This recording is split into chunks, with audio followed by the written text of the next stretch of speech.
Assalamualaikum warahmatullahi wabarakatuh. Selamat pagi Ananda semua. Mudah-mudahan kita senantiasa dalam lindungan Allah Subhanahu wa taala dan senantiasa mengedepankan perilaku dan akhlak mahmudah dalam kehidupan sehari-hari. Baiklah Ananda, pada video kali ini kita akan masuk kepada materi berikutnya KD 3.4, yaitu memahami adab dan keutamaan berbakti kepada kedua orang tua dan guru. Alangkah baiknya sebelum kita membahas dan memasuki materi ini, yuk sama-sama kita menundukkan kepala sejenak, kita merenungkan betapa besar jasa pengorbanan orang tua untuk kita anaknya.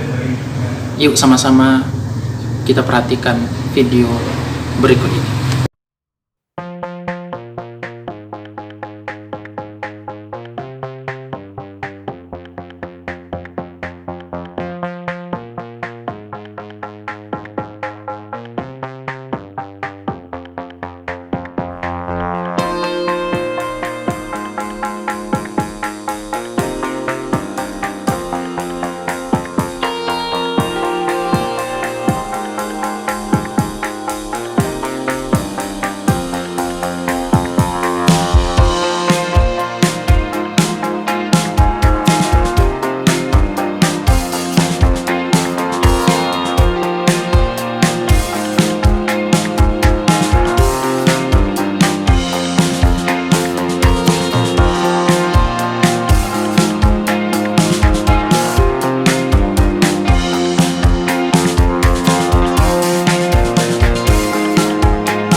yaitunya adab kepada orang tua dan guru. Di sini ada peta konsep kita, menghormati orang tua dan guru. Kita bahas nanti dalil nakli, adabnya, dan keutamaan. Selanjutnya, tujuan pembelajaran. Pada KD ini, tujuan pembelajaran kita adalah yang pertama, siswa dapat menjelaskan adab terpuji terhadap orang tua dan guru.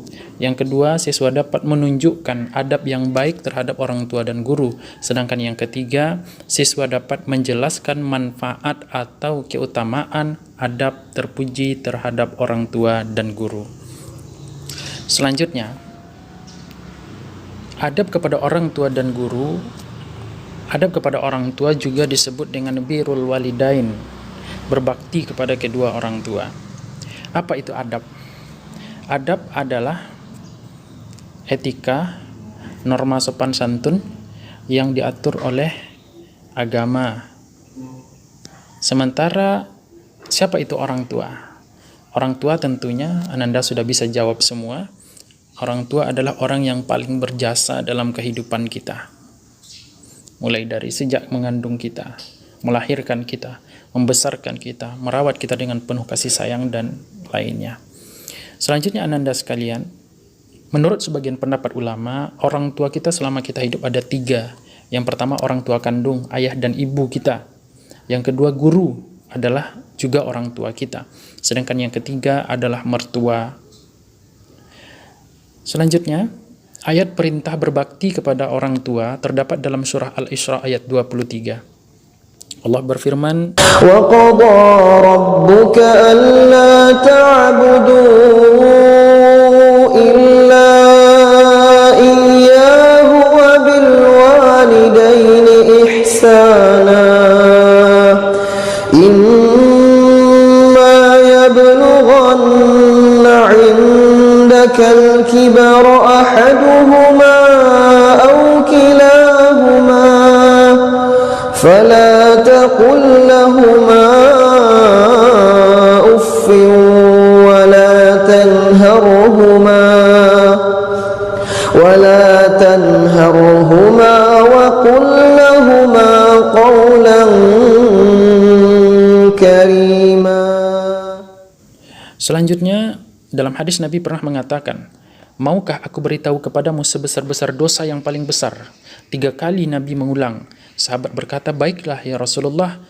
Nabi bersabda, menyekutukan Allah dan durhaka kepada kedua orang tua. Hadis riwayat Bukhari. Dalil lain ataupun ayat lain yang menjelaskan tentang adab kepada orang tua, Al-Ahqaf ayat 15, An-Nisa ayat 36, dan surah Al-Isra ayat 241. Baiklah Ananda, kita masuk bentuk adab kepada orang tua. Apa saja adab kepada orang tua? Yang pertama, hendaklah tunduk dan patuh kepada orang tua dalam segala hal yang baik. Tunduk, taat, dan patuh kepada orang tua, hukumnya wajib.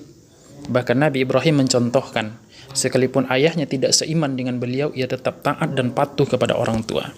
Yang kedua, dilarang berkata kasar, membentak, misalnya berkata uf, hus, atau ah.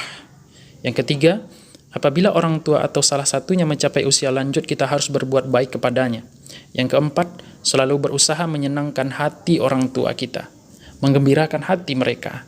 Mungkin bagi Ananda yang saat ini masih di bangku sekolah, salah satu cara membanggakan, menyenangkan hati orang tua adalah dengan menjadi siswa yang berprestasi, memberikan nilai baik. Insya Allah akan memberikan kegembiraan bagi orang tua kita. Yang kelima, kita dilarang durhaka kepada kedua orang tua. Dilarang membangkang kepada kedua orang tua. Mungkin banyak kisah di masa silam, mungkin banyak kisah di masa Nabi yang memberikan ibrah bagi kita. Suatu contoh kisah Alqamah, seorang sahabat Nabi yang taat kepada Allah, rajin sholat ke masjid, tetapi karena menyakiti hati orang tuanya ketika ia meninggal dunia ataupun ketika ia sakaratul maut, ia tak bisa melafazkan kalimat tauhid sebelum ibunya memaafkan. Jadi kita tidak boleh dilarang durhaka kepada kedua orang tua. Selanjutnya Ananda, yang keenam, adab kepada orang tua itu adalah senantiasa mendoakan mereka, baik kepada orang tua yang masih hidup ataupun yang sudah meninggal dunia. Kita tetap mendoakan mereka dengan doa yang lumrah kita baca selepas salat. Allahumma ighfir lana dzunubana wa liwalidayna warhamhuma kama rabbayana shaghira. Yang ketujuh, jika orang tua kita sudah wafat, maka kewajiban kita adalah memandikan, mengafani, mensolati, menguburkan, melaksanakan wasiatnya, melunasi hutang orang tua, meneruskan perjuangannya, menjalin hubungan baik ataupun silaturahmi dengan teman orang tua kita, yang terakhir memohon ampun kepada Allah untuk orang tua kita. Ananda sekalian, Nabi pernah bertanya kepada para sahabat dalam hadisnya, hal tu'aduna rukaba fikum, wahai sahabat, kata Nabi, tahukah kalian orang-orang yang mandul itu, orang-orang tua yang rugi itu? Sahabat menjawab, ya Rasul, orang tua mandul adalah orang tua yang tidak memiliki anak, bertahun-tahun menikah tidak memiliki anak. Rasulullah tersenyum, betul sahabatku, tapi bukan itu yang saya maksud. Orang tua yang mandul, orang tua yang rugi, orang tua yang malang bukan orang tua yang tidak memiliki anak. Sebaliknya, orang tua mandul itu orang tua yang memiliki banyak anaknya, tapi di saat ia meninggal dunia, di saat ia sakratul maut, tak satu pun dari anaknya tersebut yang bisa diambil manfaatnya. Anaknya mungkin S1, S2, anaknya ada 6 orang, sukses dunia, tapi sayang di saat ayah dan ibunya meninggal dunia, tak satu pun dari mereka yang bisa memandikan, mengafani, menyolatkan dan menguburkan orang tuanya. Kata Nabi, inilah anak ataupun inilah orang tua yang mandul ataupun rugi di hadapan Allah Subhanahu wa taala. Mudah-mudahan Ananda semua menjadi pribadi yang betul-betul berbakti kepada orang tua, dan ketika orang tua kita dipanggil Allah, mudah-mudahan Ananda menjadi satu-satunya anak yang bisa memandikan jenazah orang tua kita, yang bisa mengafani orang tua kita, yang bisa menyolatkan orang tua kita, dan bisa menguburkan, senantiasa menadahkan tangan kepada Allah mohon ampun atas dosa orang tua kita. Dalam hadis Nabi juga pernah mengatakan, suatu ketika annar rajula, ada seorang laki-laki yang mendapat anturfa'u, Allah angkat derajatnya, Allah tinggikan kemuliaannya, Allah tinggikan derajatnya.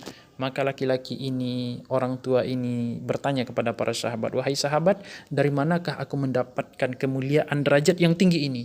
Malaikat menjawab, wahai bapak, wahai orang tua, ketahuilah, derajat mulia yang kau rasakan hari ini adalah karena lisan dan bibir anakmu basah memohon ampun kepada Allah atas dosamu.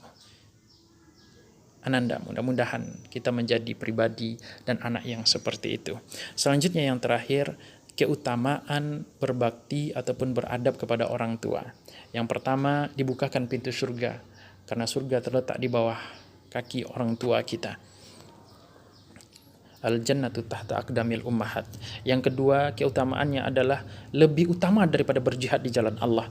Yang ketiga, ridho Allah terletak kepada ridho orang tua, sementara murka Allah juga terletak kepada murka orang tua. Ridallahu fi ridal walidain wa sukhtullahi fi sukhtil walidain.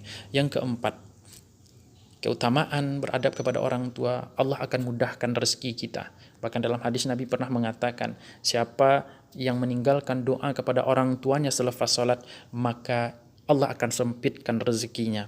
Yang kelima, dimudahkan segala urusan, baik urusan dunia maupun urusan akhirat. Ananda sekalian, demikianlah materi kita. Mudah-mudahan dari materi singkat ini bisa memotivasi diri kita menjadi anak yang berbakti, beradab kepada orang tua kita, dan senantiasa menjadi aset yang berharga bagi orang tua, dan menjadi anak yang bermanfaat sekalipun orang tua kita sudah meninggal dunia.